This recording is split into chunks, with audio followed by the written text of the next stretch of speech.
স্বাগত সংবাদ সমগ্রের সাথে আছি শারমিন শ্রাবণী। শুনছেন প্রধান শিরোনামগুলো, এবারে পুরো খবর।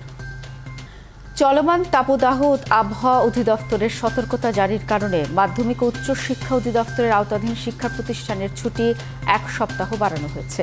আগামী 27 এপ্রিল পর্যন্ত বন্ধ থাকবে শিক্ষা প্রতিষ্ঠান।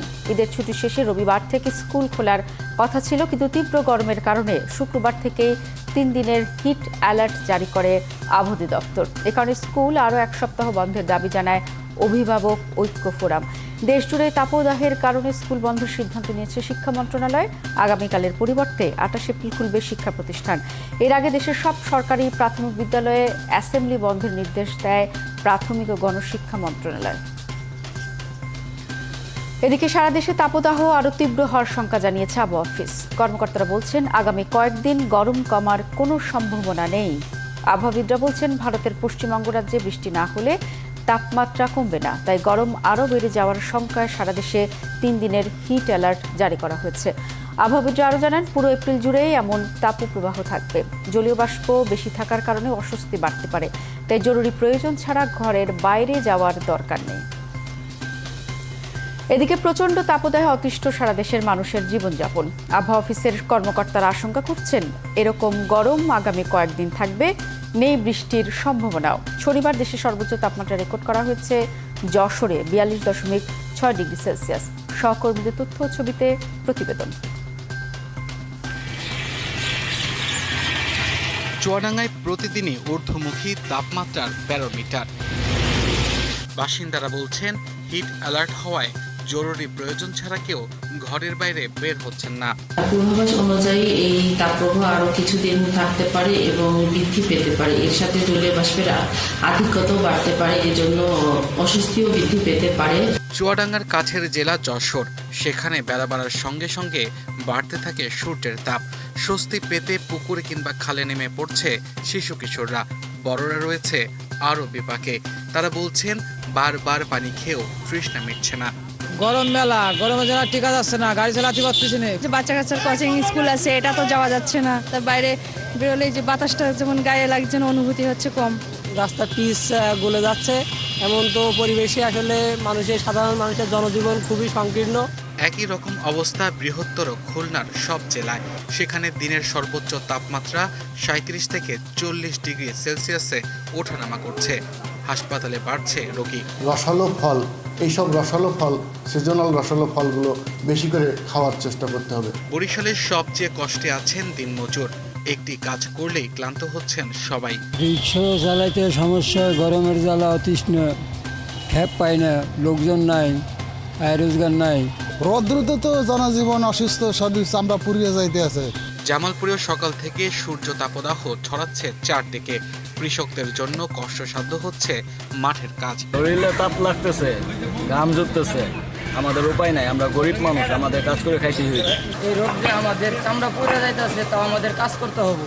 কাজ না করলে আমাদের তো বেতন দিব না। গাজীপুরে প্রতিদিনই রেকর্ড হচ্ছে তাপমাত্রা। এমন পরিস্থিতিতে আইসক্রিম, ডাব, লেবুর শরবত ও আখের রসের দোকানে দেখা যাচ্ছে তৃষ্ণার্ত মানুষের লাইন। আব্দুল্লাল মামুন, ৭১। গরম ও ভ্যাপসা আবহাওয়ায় পটুয়াখালীর গলাচিপা উপজেলায় বেড়েছে ডায়রিয়ার প্রকোপ। গত 24 ঘন্টায় হাসপাতালে ভর্তি হয়েছে 21 জন। এর মধ্যে শুক্রবার সন্ধ্যায় এক শিশুর মৃত্যু হয়েছে।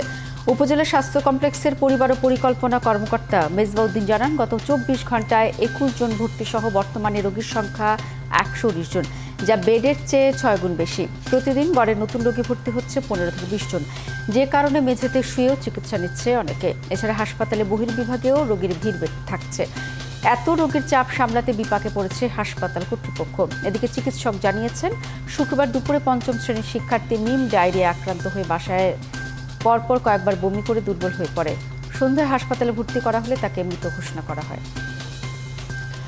তৃণমূলের নারীদের পরিবেশ সুরক্ষায় কাজে লাগানো গেলে পরিবেশ ও জলবায়ু পরিবর্তন মোকাবেলা অনেকটা সহজ হবে বলে জানিয়েছেন জাতীয় সংসদের স্পিকার ডক্টর শিরিন শারমিন চৌধুরী। শনিবার বঙ্গবন্ধু আন্তর্জাতিক সম্মেলন কেন্দ্রে জাতীয় অপরাজিতা সম্মেলনের উদ্বোধনী অনুষ্ঠানে তিনি কথা বলেন। প্রধানমন্ত্রী নারী ক্ষমতায়নের জন্য যে কাজগুলি করেছেন তা সারা বিশ্বের রোল মডেল হিসেবে পরিচিত পাচ্ছে বলেও মন্তব্য করেন তিনি। অপরাজিতা নেটওয়ার্ক নারীদের একটি প্ল্যাটফর্ম দিয়েছে, যা বিভিন্ন চ্যালেঞ্জ দূর করার ক্ষেত্রে একসাথে কাজ করার সুযোগ সৃষ্টি করেছে। দেশের 6 বিভাগের 16 জেলার 62টি উপজেলার 9,000 নারী সম্মেলনে যোগ দেন। অনুষ্ঠানে নারী রাজনৈতিক ক্ষমতায়নে বিশেষ অবদান রাখা নারীদের সম্মাননা দেওয়া হয়। যে জনগণ আমাদেরকে ভোটে নির্বাচিত করে তাদের আস্থাটা যেন আমরা রক্ষা করি এবং তাদের পাশে যেন আমরা থাকি এবং তাদের সেবায় যেন আমরা কাজ করি। এইটুকু করতে পারলেই দেখবেন যে নারী রাজনৈতিক ক্ষমতায়নের চিত্র অনেক বেশি পাল্টে গেছে।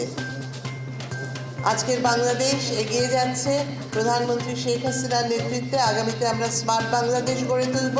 সেখানে আমাদের মা বোনদেরকে তথ্য প্রযুক্তি বিষয়েও আমাদের আরও প্রশিক্ষিত করে তুলতে হবে, যাতে সেক্ষেত্রেও তারা পিছিয়ে না থাকেন এবং কোনো ধরনের ডিজিটাল ডিভাইড যেন তৈরি না হয়। স্থানীয় নির্বাচনে এমপি মন্ত্রীদের আত্মীয় স্বজনদের নির্বাচন থেকে সরে দাঁড়ানোর নির্দেশ দেওয়া হয়েছে বলে জানিয়েছেন আওয়ামী লীগের সাধারণ সম্পাদক ওবায়দুল কাদের। দুপুরে দলীয় সভাপতির কার্যালয়ে সাংবাদিকদের তিনি এসব কথা বলেন। আগামীতে এ বিষয়ে সতর্ক থাকারও আহ্বান জানান ওবায়দুল কাদের। উপজেলা নির্বাচনের সময় আওয়ামী লীগের সব রকম কমিটি গঠন ও সম্মেলন বন্ধ থাকবে বলেও জানান তিনি। বলেন, বিএনপি সরকারের বিরুদ্ধে অবিরাম নালিশের রাজনীতি করে যাচ্ছে। বিদেশিদের দ্বারস্থ হবার ফলে জনগণের দল হিসেবে বিএনপি তার গ্রহণযোগ্যতা হারিয়েছে বলেও মন্তব্য করেন তিনি। এমপি মন্ত্রীদের স্বজনরা তারা নির্বাচন থেকে যারা করছে তারা সরে দাঁড়াতে, এই নির্বাচনীয় প্রক্রিয়া থেকে দূরে থাকতে বলা হয়েছে। অলরেডি যারা এই প্রক্রিয়ার মধ্যে অলরেডি আছে তাদের তালিকা তৈরি করার নির্দেশনা দেওয়া হয়েছে এবং অ্যাকর্ডিংলি তালিকা প্রস্তুত হচ্ছে। বুয়েটের সুষ্ঠু ছাত্র রাজনীতির প্রয়োজন থাকলেও বর্তমানে শিক্ষার্থীরা দলীয় লেজুর বৃত্তির রাজনীতিতে যুক্ত বলে মন্তব্য করেছেন বুয়েট অ্যালামনাই অ্যাসোসিয়েশনের সভাপতি অধ্যাপক আইনুন নিশাত। সকালে বিএফডিসিতে ডিবেট ফর ডেমোক্রেসিতে বুয়েটের ছাত্র রাজনীতি সুষ্ঠু শিক্ষার পরিবেশ সহায়ক শীর্ষক ছায়া সংসদ বিতর্ক অনুষ্ঠানে কথা বলেন তিনি। এর আগে ছায়া সংসদে বুয়েট ছাত্র রাজনীতি থাকবে কিনা তা নিয়ে বিতর্ক করেন বেসরকারি ওয়ার্ল্ড ইউনিভার্সিটি ও বাংলাদেশ ইউনিভার্সিটির শিক্ষার্থীরা। এ সময় শিক্ষার্থীরা বুয়েট ক্যাম্পাসে ছাত্র রাজনীতির ভালো খারাপ দিক নিয়ে তাদের পর্যবেক্ষণ তুলে ধরেন। বিতর্ক শেষে 5 জন বিচারক তাদের রায়ে বুয়েটে ছাত্র রাজনীতি না থাকার পক্ষকে বিজয়ী ঘোষণা করেন। রাজনীতি প্রয়োজন, তার আগে সুষ্ঠু রাজনীতি ডেফিনেশনটা নিতে হবে। এবং আমি মনে করি যেহেতু আমাদের কমপ্লেন হচ্ছে ছাত্র রাজনীতির নামে যারা অংশগ্রহণ করে তারা জাতীয় দলে লেজুর বৃত্তি করে, এটা ঠিক না। ছাত্রলীগ কি আওয়ামী লীগের অংশ? উত্তর হচ্ছে না। ছাত্রলীগের সাথে আওয়ামী লীগের কোনো সংগঠন। কেন্দ্রীয় শহীদ মিনারে ফুলেল শ্রদ্ধায় শেষ বিদায় দিলেন বাংলাদেশের প্রথম পতাকার নকশাকার মুক্তিযোদ্ধা শিবনারায়ণ দাস। তবে সেখানে দেশের প্রথম সারির শিল্পী পরিচালকদের কাউকে না পাওয়ায় ক্ষোভ বিশিষ্টজনদের। নতুন প্রজন্মের কাছে শিবনারায়ণ দাসকে পরিচিত না করানোর দায় এড়ানোর সুযোগ নেই বলেও মত সম্মিলিত সাংস্কৃতিক জোটের। আরও জানাচ্ছেন রাকিব হাসান। 1970 সালের 7 জুন ঢাকার পল্টনে 6 দফা দিবসের এক কুচকাওয়াজ অনুষ্ঠানে যোগ দেবেন জাতির পিতা বঙ্গবন্ধু শেখ মুজিবুর রহমান। সেদিন তার হাতে দেশের পতাকা তুলে দিতে চেয়েছিলেন ছাত্রনেতারা। ভাবনা অনুসারে সবুজ জমিনের লাল বৃত্তের মাঝে থাকবে দেশের মানচিত্র, যার নকশা করেছিলেন তৎকালীন কুমিল্লা ছাত্রলীগের সাধারণ সম্পাদক ও কেন্দ্রীয় ছাত্রনেতা শিবনারায়ণ দাস। যে মানুষটির নকশায় তৈরি হয়েছিল দেশের প্রথম পতাকা, 77 বছরে এসে সেই দেশের পতাকায় মুড়েই বিদায় নিলেন তিনি। রাষ্ট্রীয় মর্যাদায় শেষবারের মতন স্মরণ করল জাতি। শনিবার কেন্দ্রীয় শহীদ মিনারে সম্মিলিত সাংস্কৃতিক জোটের আয়োজনে শ্রদ্ধা নিবেদনের তালিকায় ছিল বাংলাদেশ আওয়ামী লীগের কেন্দ্রীয় নেতারা। ছিলেন সংস্কৃতি বিষয়ক মন্ত্রী, জাসদ নেত্রী শিরিন আক্তার, ঢাকা বিশ্ববিদ্যালয়ের প্রভিসি প্রফেসর আব্দুস সামাদ সহ অনেকে। তিনি আমাদের কাছে অনেক সম্মানের, শ্রদ্ধার এবং একজন বীর মুক্তিযোদ্ধা। যারা জাতীয় পতাকার রূপকার যারা তৈরি করেছেন আরো অনেকে, তাদেরকেও এখন পর্যন্ত আমরা সঠিক সম্মানটা জানাতে পারি। জীবনকালে অনেক সময় সম্মানিত হন না সেইভাবে, সেটা আমাদের জন্য নিজেদের জন্য দুঃখের এবং লজ্জার। জীবনের শেষ দিনগুলোতে আর্থিক সংকটে দিন কেটেছিল শিবনারায়ণ দাসের পরিবারের। প্রচার বিমুখ এই মানুষটির পরিবার জানায় রাষ্ট্রের প্রতি কোনো অভিযোগ তাদের নেই। আপনারা আমার বাবার আদর্শে আদর্শিত হয়ে এই দেশকে এগিয়ে নিয়ে যাবেন। সবাই সাহায্য করতে চেয়েছে, কিন্তু সাহায্য নিল আর নিল না, চলে গেল, দেহটাও দান করে গেল। এদিকে দেশের পরিচালক, শিল্পী কিংবা প্রযোজকদের সংগঠনের কাউকে দেখা যায়নি শ্রদ্ধা নিবেদনের বেদিতে। উপস্থিতিদের মধ্যে নিয়েছিল আক্ষেপ। হয়তো অনেকে পিকনিক করছেন, অনেকে মিলনমেলা করছেন, করুক, ওটা যেহেতু শিডিউল, বাট আমি বলবো আজকে উচিত ছিল এখানে আসা। মুক্তিযোদ্ধা শিবনারায়ণ দাসের ইচ্ছা অনুযায়ী তার মরণোত্তর দেহ দেওয়া হয়েছে বঙ্গবন্ধু শেখ মুজিব মেডিকেল বিশ্ববিদ্যালয়ে, আর কর্নিয়া দান করা হয়েছে সন্ধানীতে। রাকিব হাসান, ৭১, ঢাকা।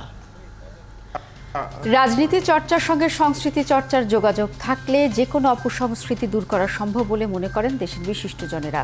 যে কোনো সাংস্কৃতিক প্রতিবন্ধকতা দূর করতে খেয়াল রাখা দরকার যেন মুক্তিযুদ্ধের পক্ষের শক্তি দুর্বল না হয়। এডিটর্স গিল্ডের গোলটেবিল আলোচনায় মন্তব্য করেন তারা। বিশিষ্টজনেরা আরও অভিযোগ করেন, এখন গ্রাম বাংলায় উৎসব বন্ধ করে ধর্মের নামে ব্যবহার করা চলছে আগ্রাসন। হাজার বছরের সংস্কৃতি চর্চা বন্ধ করে নানা নিষেধাজ্ঞা দেওয়া হচ্ছে। তাই কিছু উৎসবের আনুষ্ঠানিকতা রাষ্ট্রীয়ভাবে না করে সামাজিক স্বাধীনভাবে উদযাপন করা দরকার। নানা অপসংস্কৃতিতে ছেয়ে যাচ্ছে সমাজ ব্যবস্থা, যে কারণে সুষ্ঠু সংস্কৃতি চর্চার আন্দোলন গড়ে তোলা দরকার। নতুন প্রজন্মকে দেশীয় সংস্কৃতির সাথে পরিচয় করে দেওয়ার কথাও বলেন বিশিষ্টজনেরা। সংগঠন এডিটর্স গিল্ড অনেক সময় 31st নাইটে আমরা দেখি এমন জোরে জোরে গান চলছে, অসুস্থ মানুষেরা পুলিশ স্টেশনে ফোন করছে, পটকা ফুটাচ্ছে। তো সেটার বেলায় কোনো বিধি নিষেধ নেই। এই পয়লা বৈশাখ আমাদের প্রাণের একটা দিন। হ্যাঁ, এখন কি বলবো, অনুকূল পরিবেশ আমরা কবে পাবো, নাকি অনুকূল পরিবেশের দিকে ধাবিত হওয়ার জন্যই এটা জরুরি মনে হচ্ছে, সেটাও হতে পারে। আমি যে কথা বলতে যাচ্ছি, দুটো ভাগে ভাগ হয়ে গেছে এবং দুটো ভাগের মধ্যে আমরা ক্রমেই জমি হারাচ্ছি। যারা আমরা বলি যে ধর্মনিরপেক্ষতে বিশ্বাসী বা অসাম্প্রদায়িক নীতিতে বিশ্বাসী, নতুন জেনারেশন কিন্তু ওইভাবে করেছে। কিন্তু এরকমভাবে একটা জাতিকে সাংস্কৃতিক ক্ষেত্রে যদি এইভাবে বিপন্ন করা হয়, তো যেটা বাংলাদেশের একটা সাংস্কৃতিক আন্দোলন ছিল, এইটা আমরা ভুলে যাচ্ছি। ঢাকা শিশু হাসপাতালে আগুনের ঘটনা অনাকাঙ্ক্ষিত মন্তব্য করে যত দ্রুত সম্ভব ইউনিট চালু করা হবে বলে জানিয়েছেন স্বাস্থ্যমন্ত্রী ডক্টর সামন্তলাল সেন। হাসপাতালের ক্ষতি পুষিয়ে দিতে সরকার সহযোগিতা করবে বলেও জানান তিনি। সকালে শিশু হাসপাতালে পুড়ে যাওয়া কার্ডিয়াক ইউনিটের আইসিইউ পরিদর্শনে গিয়ে তিনি এসব কথা বলেন। স্বাস্থ্যমন্ত্রী বলেন, এই ঘটনায় 5 সদস্যের তদন্ত কমিটি করা হয়েছে। সেই কমিটি 3 কার্যদিবসে প্রতিবেদন জমা দেবে। সেই তদন্ত প্রতিবেদনের উপর নির্ভর করে পরবর্তী ব্যবস্থা নেওয়া হবে বলে জানান মন্ত্রী। তিনি আরও বলেন, আগুনে ক্ষতিগ্রস্ত আইসিইউর বেড, মনিটর সহ অন্যান্য যন্ত্রপাতিগুলো বেশ দামি ও ব্যয়বহুল। এই ক্ষতি পুষিয়ে দিতে সরকার সহযোগিতা করবে। চলছে সংবাদ সমগ্র। সরাসরি সংবাদ অনুষ্ঠান দেখতে থাকুন ৭১-এর ফেসবুক পেজে এবং সাবস্ক্রাইব করুন ৭১-এর ইউটিউব চ্যানেল। ৭১-এর সাথেই থাকুন।